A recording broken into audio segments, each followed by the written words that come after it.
Good morning, good morning. Good morning po sa ating lahat. Welcome. Dito tayo ngayon sa Casa Hacienda, House of Lupang Hinirang.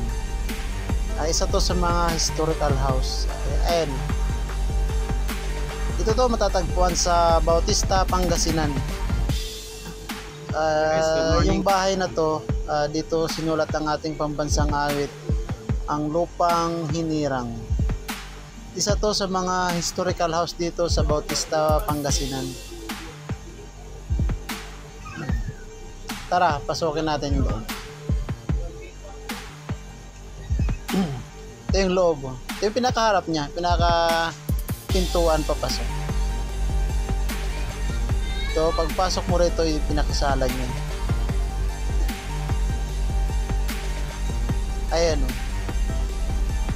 Tara, pasok tayo. Ito yung mga sala.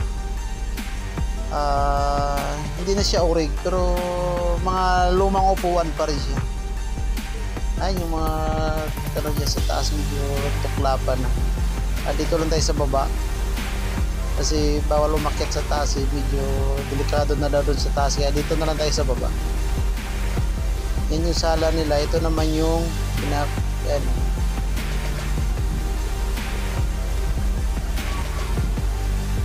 Ito naman yung kusina nila. Ayan.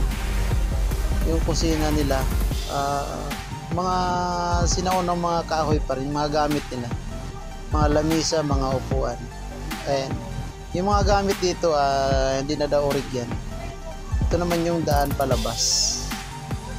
Paglabas mo rito sa kabila, nakikita mo agad yung naglalaki ang mga puno ng akasya.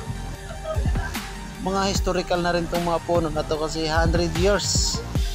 At ito naman yung kulungan nung araw, yung Bartolina kung tawagin.